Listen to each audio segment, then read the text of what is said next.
Tunakukaribisha mheshimiwa, karibu sana. Asante sana.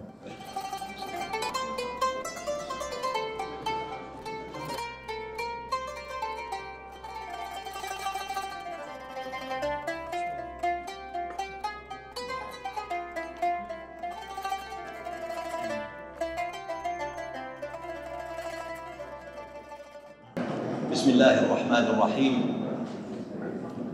الحمد لله رب العالمين، والصلاة والسلام على أشرف المرسلين، خير الأنام، سيد الورى، وخير من وطأ الثرى، سيدنا محمد بن عبد الله وعلى آله وصحبه أجمعين. أما بعد، فأود بداية أن أحييكم بأعظم التحيات وأبلغ العبارات وأصدقها بتحية الإسلام الطيبة الخالدة المباركة. أحييكم جميعا، فالسلام عليكم ورحمة الله تعالى وبركاته. ثم أنتقل بعد ذلك، قبل أن ننتقل إلى توجيه الشكر، بعد أن ألقينا عليكم السلام بلغة القرآن تحية الإسلام، نقول بلغتنا العربية: حللتم أهلا ونزلتم سهلا. وبالسواحلية يقولون ونقول أيضا: tunakukaribisha mheshimiwa, karibu sana. Asante sana. ثم أنتقل بعد ذلك إلى توجيه الشكر الجزيل إلى هذا الصرح الثقافي العلمي الشامخ على تفضلهم بإقامة هذا اللقاء. ما أحوجنا حقيقة عندما نتحدث، نتجادل، نتباحث، نتناقش عن طبيعة الوجود العماني في المشرق الأفريقي، أن نستمع إلى من عرف عنهم بالتعقل والاستقامة والرزانة والأمانة، سيما في ظل ما نتعرض له بين فينة وفينة عبر هذا الفضاء المفتوح من جملة من الأباطيل والترهات والاتهامات، بل والخزعبلات حول طبيعة هذا الوجود. أيها الحفل الكريم، اسمحوا لي أن نرحب بالضيف الكريم بأسمائكم اللامعة المحترمة فردا فردا، وبألقابكم السامقة المقدرة لقبا لقبا، فنقول له: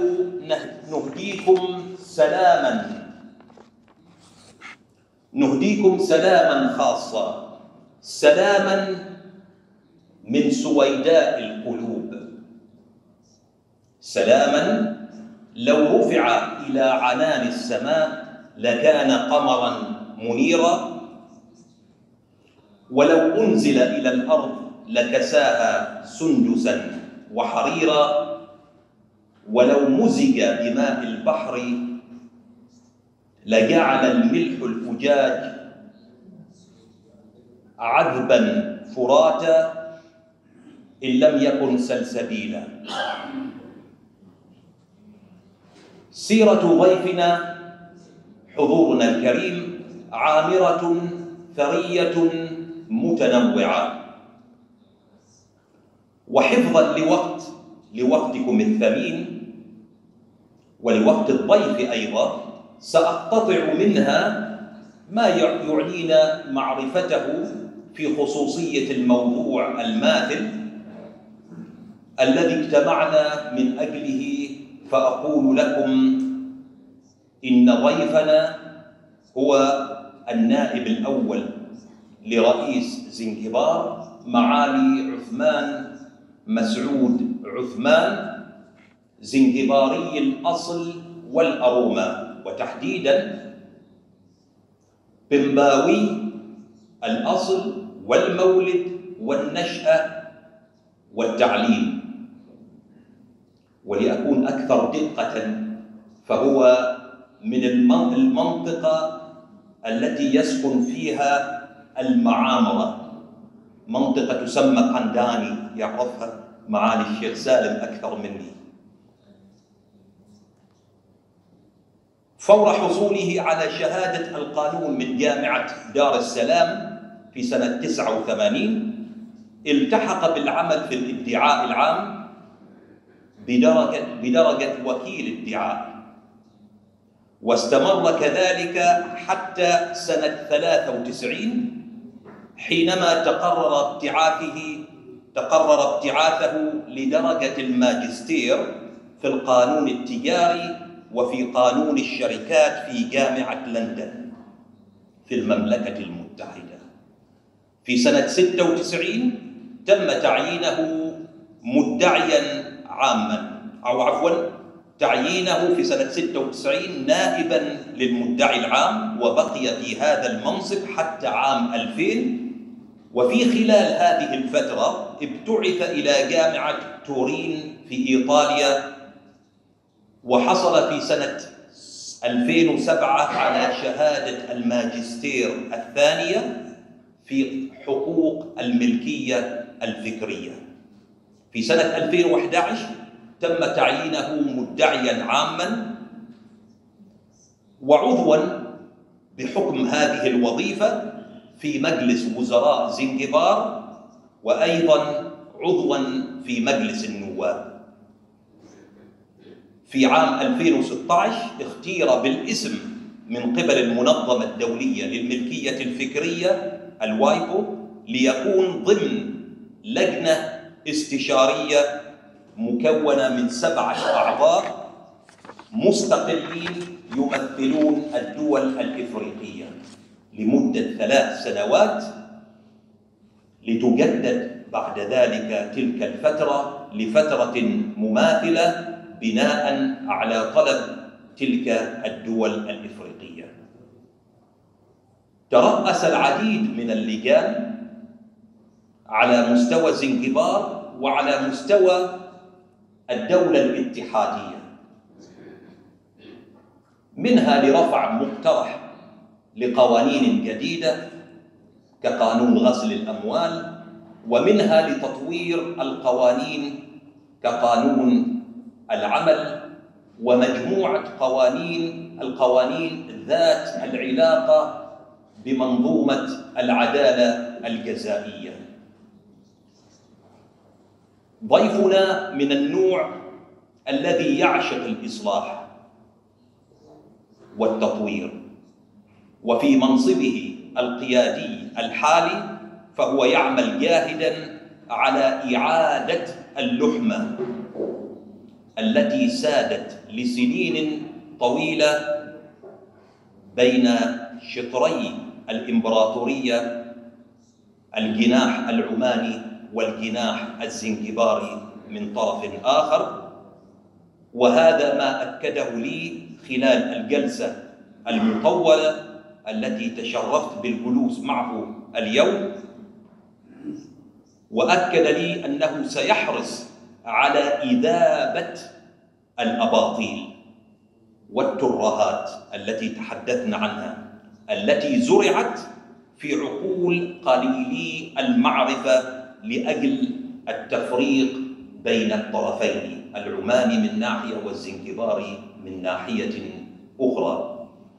فلندعو له جميعاً أن يوفق في هذا الأمر. أخيراً، ومثلما ذكرت فإن السيرة غنية جداً، والوقت لا يكفي لاستعراضها كاملة.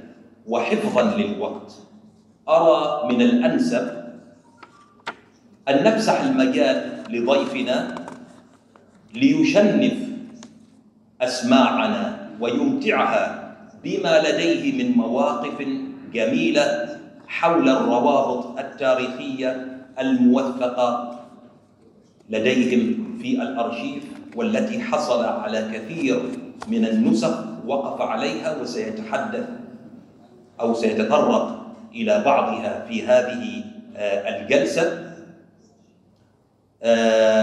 سيحرص على التحدث عن تلك الروابط التاريخية من الناحيتين، ليس الرسمية فحسب بين الدول، وإنما الشخصية أيضا بين عموم أفراد الطرفين. وإلى أي مدى يمكننا الآن الاستفادة من هذا الإرث، هكذا هو يرى، إلى أي مدى نحن نستطيع أن نستفيد من هذا الإرث التاريخي الموجود لدينا نحو مستقبل أكثر إشراقاً وبهاءً. فنفسح له المجال. اتفضل. بسم الله الرحمن الرحيم. الحمد لله رب العالمين، والصلاة والسلام على خير خلقه نبينا سيدنا محمد وعلى آله وصحبه أجمعين. Distinguished chairperson, I believe I can refer you as chairperson, excellencies, distinguished delegates, ladies and gentlemen, assalamu alaikum. Well, allow me first to sincerely appreciate this opportunity to stand before this August assembly to address on issue which is of our common interest. I feel really very much honored and privileged to have this opportunity, and I sincerely thank the organizers of this meeting. Secondly, maybe allow right from the beginning, not a disclaimer, but just to say that, well, this is whatever I'm going to present is not an academic presentation. It is not a research paper. It is not an intellectual work, so to speak. It is my personal reflection on a subject which I believe is of our common interest. Therefore, whatever inaccuracies, whatever flaws, whatever mistakes, then you should treat all of that in that context or in that background. That I don't pretend, I don't intend to present any academic level paper or a research paper, but just a reflection which I believe will enrich our knowledge, our understanding, and our reflection on this subject, which is, I believe, of common interest. Secondly, the subject, as you might appreciate, this is a very broad subject. No one, I believe, can present it in a day. I believe no one can present it in 6 hours. Therefore, talking about this subject in 1 hour is almost impossible. Therefore, I will just touch on issues and matters which I believe will be much more relevant on this. And because I believe I stand before the people who are knowledgeable on most of the issues which I'm going to cover. Well, first is on introduction of Zanzibar. I believe most of you are very conversant on Zanzibar. It's two main islands, Unguja and Pemba, and almost over 52 small islands. But the major, I mentioned Latham Island because of its unique relationship with Zanzibar, because this is an island which is not habitable, it's not it's only a bird sanctuary. And secondly, it is 60 kilometers from south of Zanzibar, from Kizimkazi. And it's the only island which is far from Zanzibar to the extent of this distance. And sometimes it escapes the attention of even people in the government, that Zanzibar also hold that particular island. But also there are other close islands to the main islands. Because as you understand that Zanzibar itself is almost 25 to 50 kilometers off the East African coast, capital being the city of Zanzibar, mainly Stone Town, which is accredited as a UNESCO World Heritage Site. Zanzibar, as you might all aware, united with Tanganyika in 1964 to form what is currently the United Republic of Tanzania. Under the constitutional framework of the United Republic of Tanzania, there are union matters which are handled by the union government. There are also non-union matters which are exclusively reserved for Zanzibar. They are handled by the government of Zanzibar under the constitution of Zanzibar. Therefore, in Tanzania, we can say we have two constitutions. The Constitution of the United Republic of Tanzania, which regulates all union matters and also non-union matters for Tanzania mainland.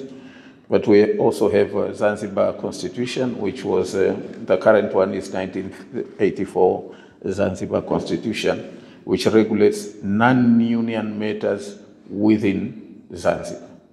On the relationship between Zanzibar and Oman, you cannot speak about the relationship between these two countries without mentioning the interaction of East Africa and the rest of the world. That was before 1800, when, almost the rest of the world was interacting with East Africa. That is why you can find the Americans were interacting with Zanzibar, the Portuguese, people from Indian subcontinent, from Far East, from Yemen, and from other parts of the world. But I think if we talk about this history, it will take a lot of time, because it takes almost centuries, maybe 5-6 centuries. But I want to focus to particularly discuss about the relationship as we can learn from when Zanzibar and Oman became officially, I can say, one country, when it was managed as one country from, there are people who are saying that it was at the end of, from 17th century, some are saying 16th century, but I think we could simply say that when Said Sultan was the Sultan of Oman, Muscat, and Zanzibar, when he shifted his capital from Oman to Zanzibar, that is, I think, it is convenient to start from there. of course, the settlement of Omanis or people of Omani origin in East Africa, in Zanzibar, was there for centuries, for well before this shift of capital from Omani to Zanzibar. As you might be aware as well, that, in 1856, Omani and Zanzibar ceased to be managed as one country after the separation. Oman was then managed as a separate country, and also Zanzibar was managed as a separate country after what is commonly known as Lord Canning Award. After the dispute between the brothers of the Sayyid dynasty, then, the Governor General of India, Lord Canning, was appointed to draw a settlement between them, and we famously call it Lord Canning Award, which was, at least official records we have, it was signed in 1861. Therefore, from there, these two countries, did not share at least administration. They no longer be as a unified countries insofar as administration is concerned. But apart from Omani influence, we have also to mention the influence of the Americans. USA had a strong interaction with Zanzibar, and it was one of the first countries which had a diplomatic relationship with Zanzibar through 1833 treaty for commerce and friendship, and which allowed United States to have a consul general in Zanzibar in the name of Richard Waters, who was operating from Zanzibar, and also the British, who had a similar treaty with Zanzibar in 1839, but also other countries, Belgium, Italy, France, and other countries had a similar treaty on extraterritorial jurisdiction. The most important part we should also reflect on is how the Oman and Zanzibar became so much intertwined. Of course, after the Portuguese occupation and when they were defeated, and then I think I've talked about this when I talked about the separation of Oman and Zanzibar as being managed as one country. I think this is the most important part, that normally when we look into the relationship between Zanzibar and Oman, normally we overgeneralize. On my own perspective, I like to talk about this relationship in the first place by looking on the pattern of the settlement of people of Omani origin in Zanzibar. And looking into that, I am looking into three categories of the people. Because these three categories each category brought its own influence, its own pattern of influence, its own pattern of legacy, its own pattern of impact to what is today Zanzibar, what is today's relationship between Omani and Zanzibar. And in the first place, I look into the first category, the category of people of Omani origin who are, I can say, the ruling class or in the ruling position. And this is essentially the governors, the royal family, mostly. These people who are mostly in urban areas. What is the relevant part of their influence, relevant part of their the impact on the relationship between these two countries? In the first place, these people were responsible for legal norms and institutions, because being in the ruling position, they were determining some of the legal norms which were applicable to Zanzibar, and some of them have remained, as we might see later in the. But the second part is the introduction of Islamic law. We will see how this category of the people have influence, have impact insofar as what the Islamic law as it is in Zanzibar today, how is it connected with them, what is their role, what is their impact, what is their influence. Another aspect which we normally don't see it is preservation of culture of Zanzibar. They played the most important role. For example, Zanzibar is one area very unique from the rest of West Africa, where liquor has been tightly controlled since 1907, when the first legislation was passed by the decree of the Sultan. We called it in Kiswahili pombe kali. Even in English version of that law, it was not written, it was not translated. It was only written pombe kali decree. But also the introduction of the liquor decree, which had very strict rules which preserved the culture of Zanzibar, which preserved the manner in which foreigners, who were quite a good number by then, could well enjoy the liquor, but yet the Zanzibar culture, Zanzibar society would be preserved.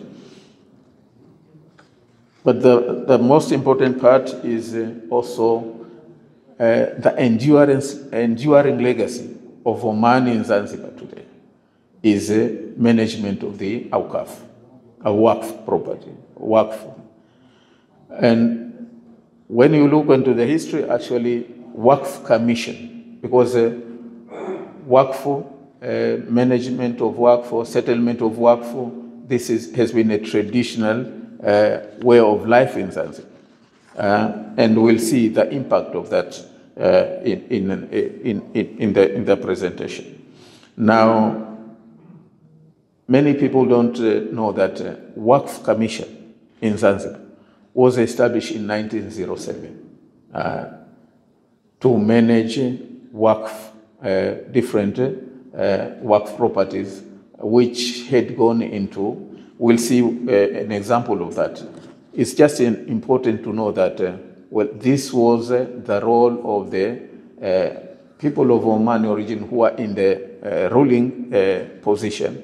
They introduced all this, but also Islamic jurisprudence, establishment of Qadhi's court.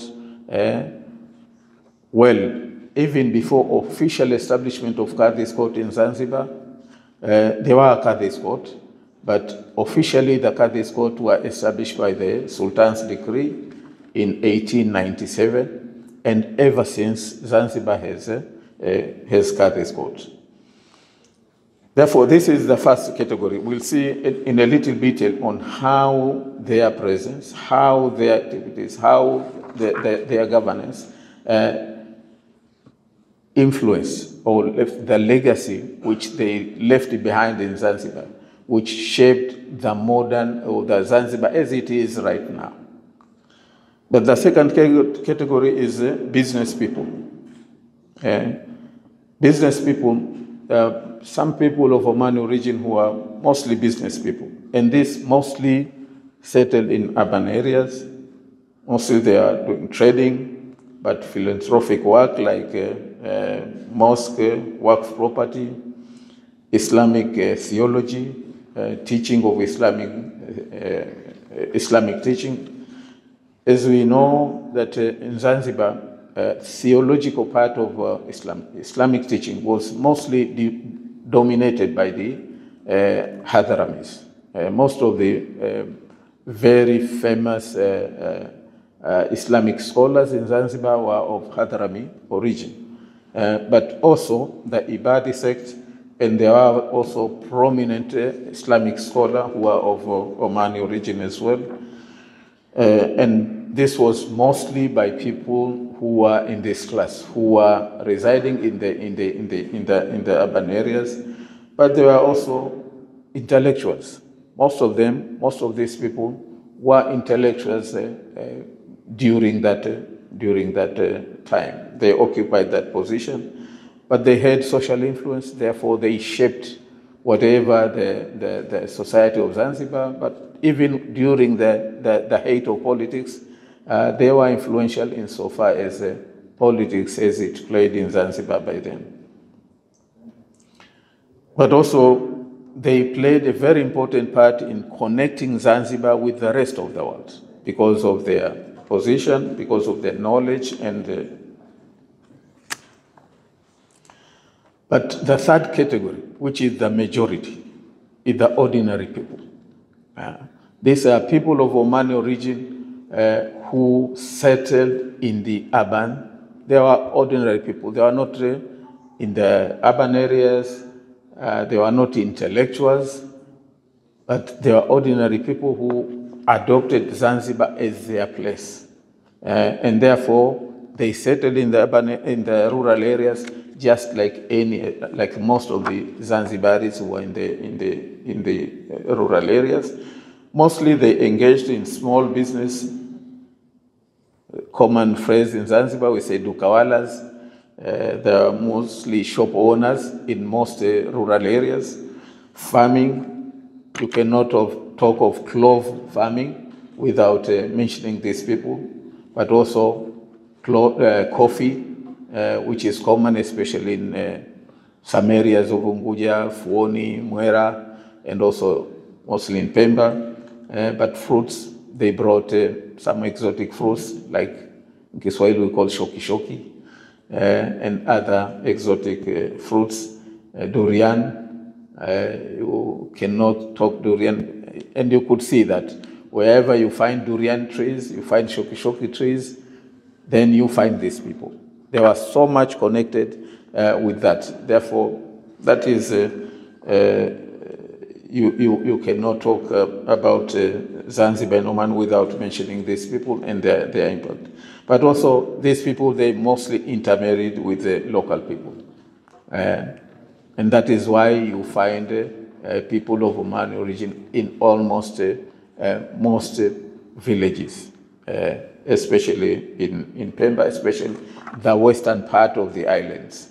In Unguja, western part, in Pemba, western part, apart from maybe some few areas. Had places and villages named after them. They had significant influence because of the position they hold, being business people, being landowners, being farmers as well. But we have so many places in Unguja and Pemba which is called after these people. So many places. But also these people, they carried out charity through Waqf, mosque. We have so many mosques, so many Waqf properties, which were dedicated by these people. And they are still there today, as we speak. Also, most of them have their first generation family members who are still in Zanzibar. Now, that is generally,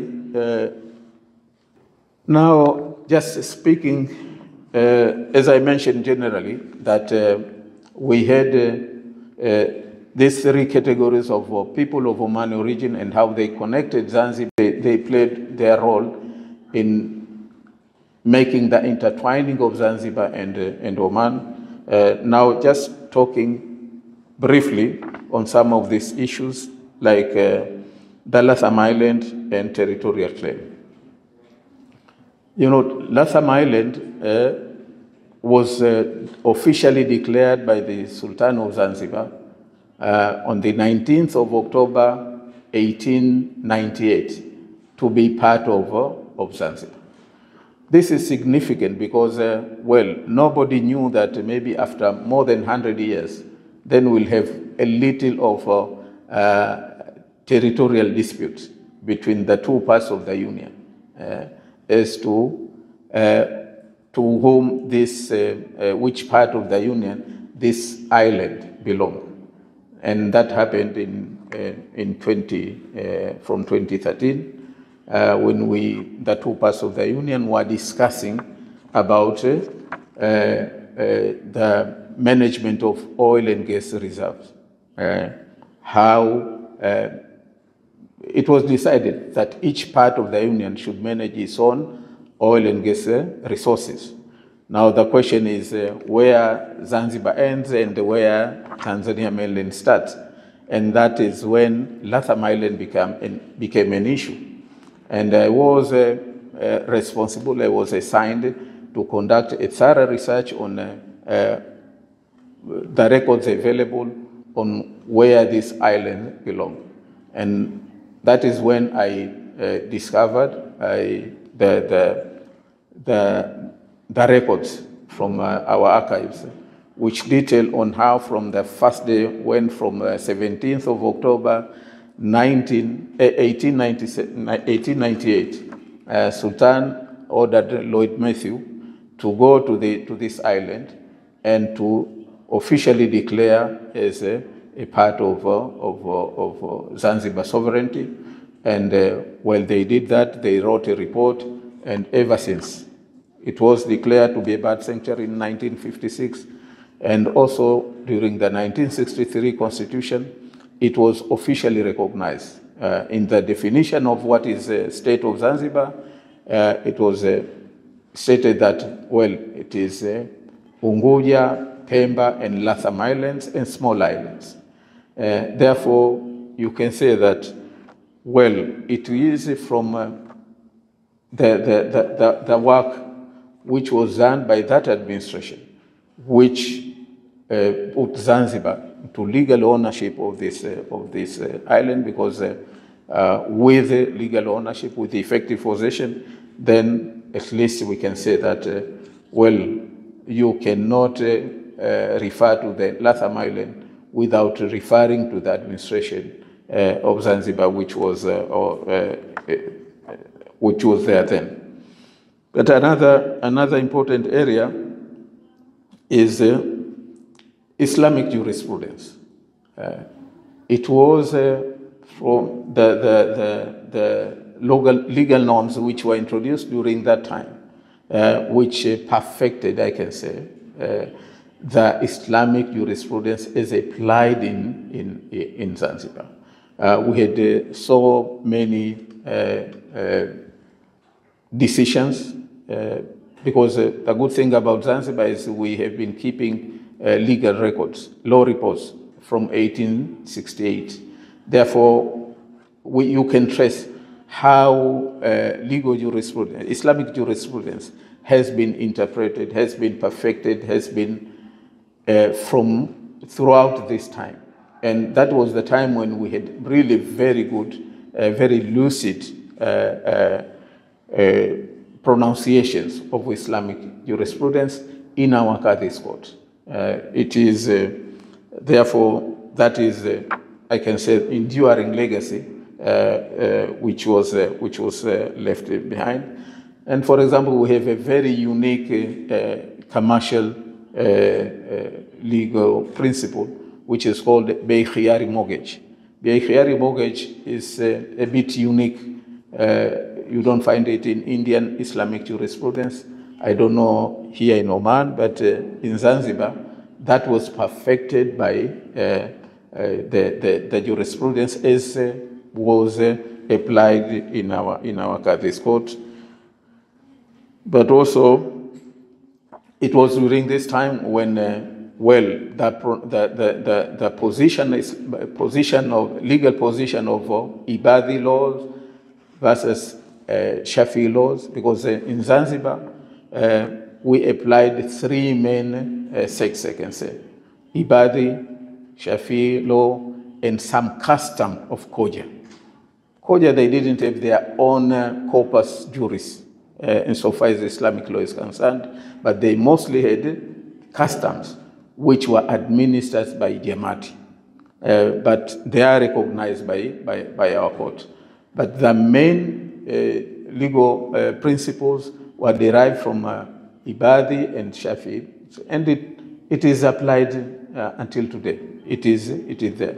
Even the new law which we passed recently, we said that, well, we should maintain that two-sex legal jurisprudence.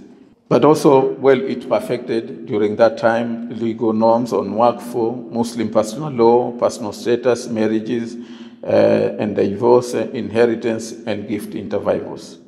But on governance institution, which also enduring legacy, which was left behind by that part of the people of Oman, the origin who are occupying the ruling position, is Qadhi's courts, as I said, which were established from 1897, Waqf and Trust Commission, which was established from 1907, restriction on liquor, concept of free trade area, town and country planning. Zanzibar, we had really very fine town and country planning principles.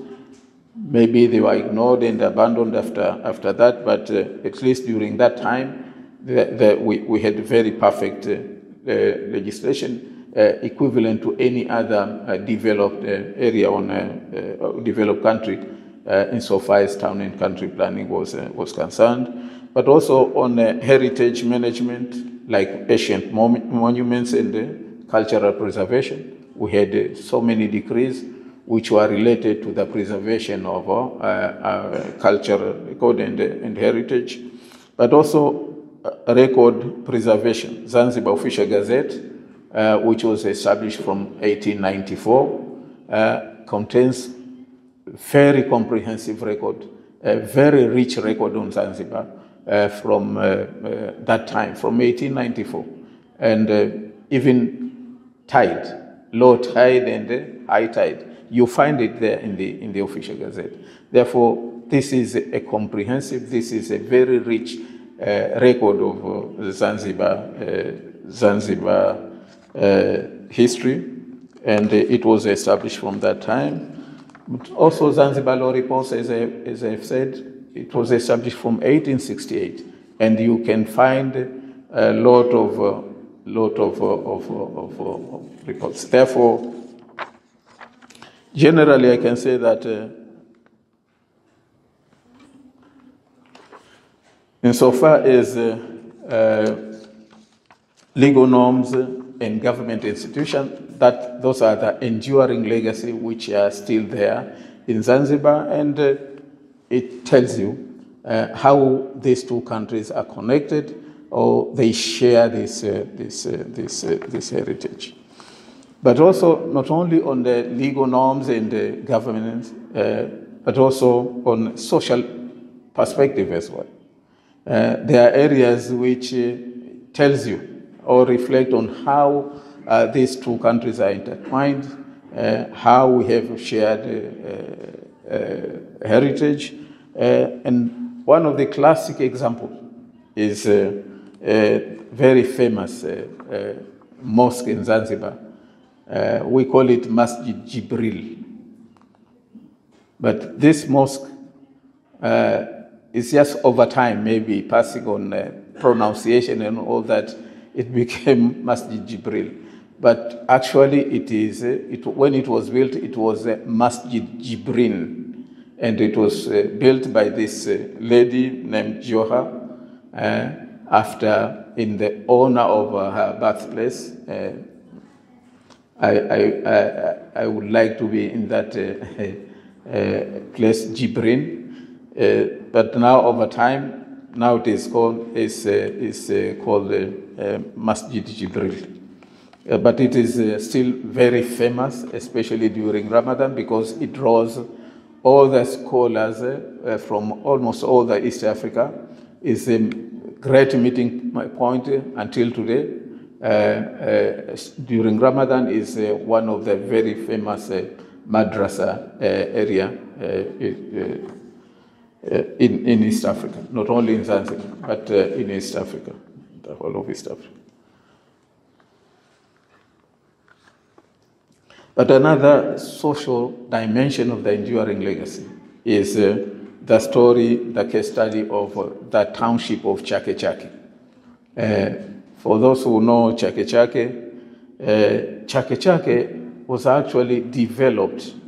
It grew.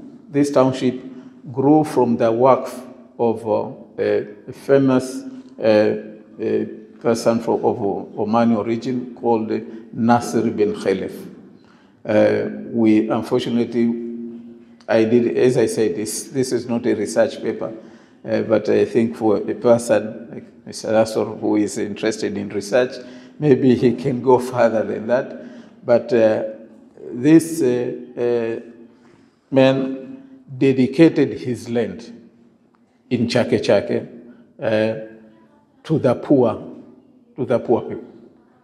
Everybody who wants to build a house and he doesn't own a land, he said, well, he allowed them to build a house in that waqf property, which he dedicated for that. And that waqf was settled, according to the calculation of the court, it was settled in around 1850. In around 1850. But by 1909, it was, because of mismanagement, his granddaughter, one by the name of Zuena, filed a case before the High Court and to demand that now the waqf property, because it is being misused, then it should be revoked and remain as their family property. Because not only the poor people, by the time she filed that case in 1909, 208 houses have been built in that land, but also the government took part of the land and built a slaughterhouse and also some roads. Even the Parisis took a plot and built their own establishment. And some people who are rich enough, who had money, who are not poor, but also they took advantage of the land. And therefore she filed that case, but the court said, well, it should remain a waqf property, but those who are capable of paying, then they should pay to the waqf, and the government also should pay compensation for whatever land they took. Therefore, you cannot talk of Chake Chake Township, which is now the biggest township in Pemba, which is kind of I can say the capital of Pemba, because it's centrally located, without the connection of this people, of this person, Nasser bin Khalif, who settled the waqf. But apart from like the Masjid Jibril and Chake Chake, in Zanzibar, one thing is, well, there, for example, in Stone Town, there are more than 360 waqf properties in Stone Town alone, which include mosque, including properties which are dedicated so that the revenue from those properties would be used to manage the mosque and all this. Therefore, there are so many of this. There are land which were dedicated as waqf. There are mosques, there are so many establishments, and most of these have been settled by people of Omani origin. Maybe 80 to 90%. That is the truth. You cannot talk of Zanzibar cloth industry today, though it has gone down, without mentioning, without relating it to the people of Omani origin, because they were the great cloth farmers in Zanzibar. At one time, Zanzibar was the biggest cloth producer. Now we have gone down to, we are starting to pick up again. Last year we had only 8,700 tons from more than 20,000 tons. But you cannot, that is the relationship I'm talking about.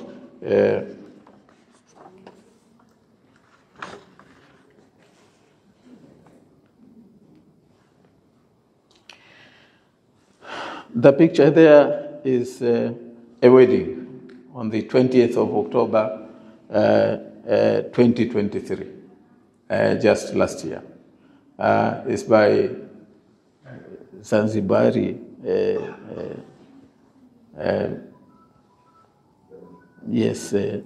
young guy, but the ceremony of the wedding was conducted at Zanzibar Jami Masjid, which has been constructed under the donation of the government of Sultanate of Oman. And you can see, because the picture tells a lot, I think, more than what I can explain. But as I said, that there are more than 380 work properties in Stone Town, most of them by people of Oman origin. Numerous mosques and work properties outside Stone Town, mostly dedicated by settlers of Oman origin. Stone Town remains the main tourism attraction on heritage and history, and you cannot talk of Stone Town without mentioning the relationship between Zanzibar and Mali.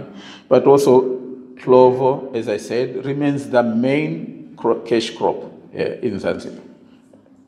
And also shared social and cultural heritage, as is displayed by the picture there. In conclusion, I think as I said, that 1 hour, 2 hours, 3 hours may not be enough to talk about this enduring relationship, historical and still enduring relationship. But let us be forward-looking, that this is our old story for all of us. Now the question is, how we can write a new story, how we can link our old story and our new story by looking at what are the avenues, what are the opportunities of perpetuating, of improving, of sustaining this lasting relationship, which the bondage which is unbreakable, I can say, how we can write our new story. That is, I think, the most important part of I appreciate sometimes one might say, do we have the right book right now to write? Do we have the right pen to write? Those are some of the questions which we should appreciate, that maybe that circumstances, time, but well, we are talking as people of shared heritage, people who have something in common. It is, I think, our duty to look forward, where we can overcome our own prejudices. We should swallow, I think, our prejudices rather than being swallowed by our prejudices. I think the current time presents opportune time, at least to start to begin writing this new story. That is all I'm saying, that there is so much that we can build on. There is so much which is still there. Let not it go into decay. Let not get it crumble. But I think we can make use of whatever is there, however little it might be. In my own opinion, it's not little. It's quite a lot. It's quite conspicuous. It's quite good. It's quite something which we can use to build. That is the question for all of us, that I was just trying to reflect on what is there, what is left, and now to write a new story. I think it is for all of us, that the past story provides an opportunity for new stories, I believe. Well, we have diaspora and new windows. We have investment in property market. We have aviation industry, investment in import substitution, but also the new era which is there, and which is for Zanzibar is unique because it has a comparative advantage compared to other part of the region, is on Islamic finance, because it's gaining momentum now in East Africa. Islamic banking, Islamic insurance, Islamic insurance. Now, Zanzibar having this rich heritage on Islamic jurisprudence, Islamic judiciary, I think no other country in East Africa has that comparative advantage than Zanzibar. I think we can. One would ask if someone wants to learn about Islamic finance in East Africa, there is nowhere right now. Zanzibar could turn as a hub of Islamic finance if we could work together to develop that hub of. I believe the centrality of Zanzibar is a hub of Islamic cultural heritage for the region. That's another opportunity that no country presents itself with that comparative advantage to be a hub of Islamic heritage in the region than Zanzibar, for a number of reasons. Despite whatever the negative part of it, but still, I think it by far enjoyed that position. Africa also, I think we should also consider Africa as an emerging economic zone. Zanzibar remains at the same geographical location. Zanzibar has not shifted from its geographical position. It is still there as strategically located. But whether strategically or not, it depends on how people can exploit that position. But in conclusion, well, all what I wanted to say is to present before you that what is there, which may sometimes we might be see it for granted. We might be taking it for granted, but I believe it's just a reminder that, well, that is the reality on the ground. There are opportunities, there are areas which, and well, just to ask the rest, all of us, to reflect on how we can move forward, how we can write a new story. There is a lot to be done. There is a lot of opportunity. Let's together work for that. Let's explore together, and let's together start to write that new story. Mr. Chairman, distinguished participants, thank you so much for having your attention. Thank you.